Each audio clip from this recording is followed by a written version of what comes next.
INS Vikrant के निर्माण और इसकी यात्रा में हम इन सभी पंच प्राणों की ऊर्जा को देख सकते हैं।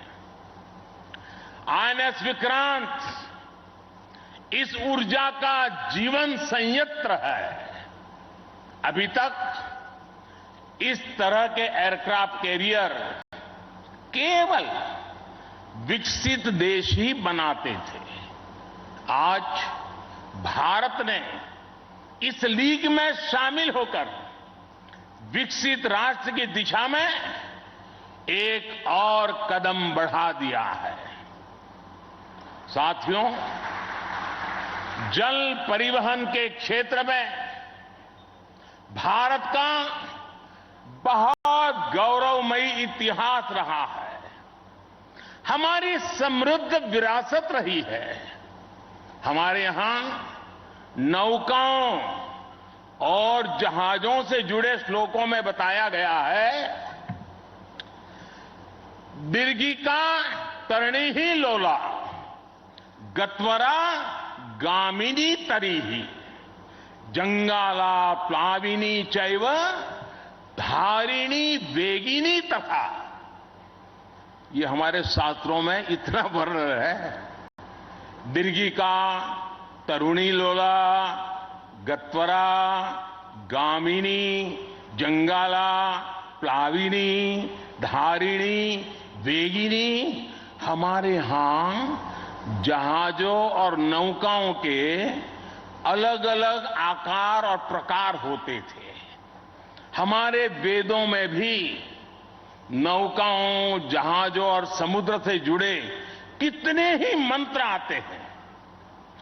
वैदिक काल से लेकर गुप्त काल और मौर्य काल तक भारत के समुद्री सामर्थ्य का डंका पूरे विश्व में बजता था। छत्रपति वीर शिवाजी महाराज ने इस समुद्री सामर्थ्य के दम पर ऐसी नौसेना का निर्माण किया जो दुश्मनों की नींद उड़ाकर रखती थी।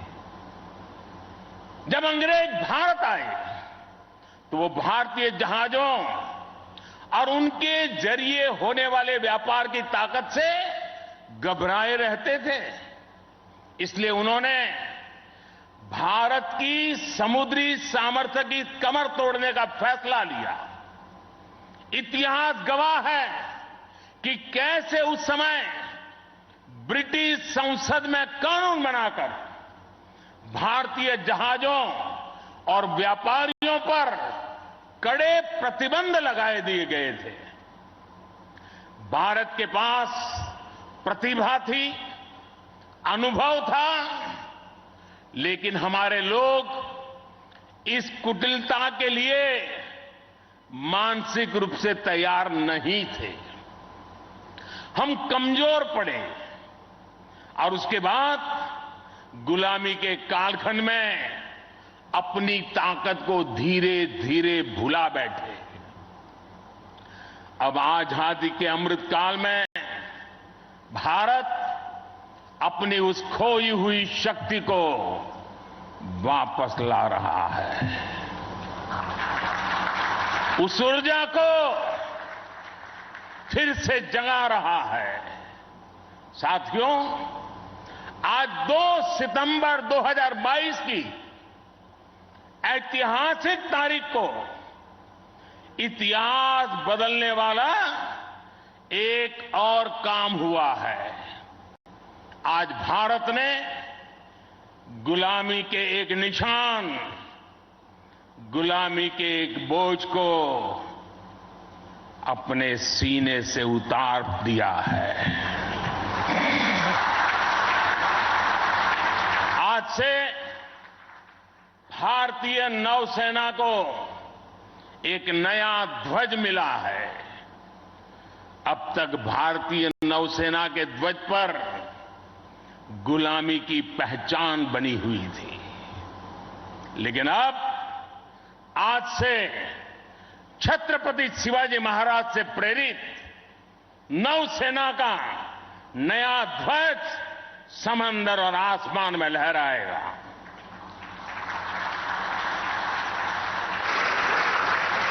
कभी रामधारी सिंह दिनकर जी ने अपनी कविता में लिखा था, नवीन सूर्य की नई प्रभा, नवीन सूर्य की नवीन प्रभा, नमो नमो नमो, नमो स्वतंत्र भारत की ध्वजा, नमो नमो नमो। आज इसी ध्वज वंदना के साथ मैं ये नया ध्वज नौसेना के जनक छत्रपति वीर शिवाजी महाराज को समर्पित करता हूं।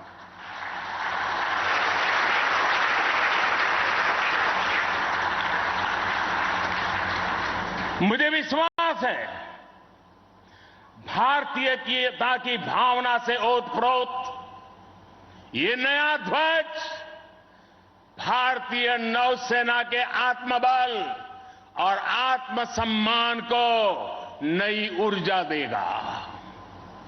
साथियों, हमारी सेनाओं में किस तरह बदलाव आ रहा है, उसका एक और अहम पक्ष मैं सभी देशवासियों के सामने रखना चाहता हूं। विक्रांत जब हमारे समुद्री क्षेत्र की सुरक्षा के लिए उतरेगा तो उस पर नौसेना की अनेक महिला सैनिक भी तैनात रहेगी। समंदर की अथाह शक्ति के साथ असीम महिला शक्ति ये नए भारत की बुलंद पहचान बन रही है। मुझे बताया गया है कि अभी नेवी में करीब 600 महिला ऑफिसर्स हैं, लेकिन अब इंडियन नेवी ने अपनी सभी शाखाओं को महिलाओं के लिए खोलने का फैसला किया है। जो पाबंदियां थी वो अब हट रही है।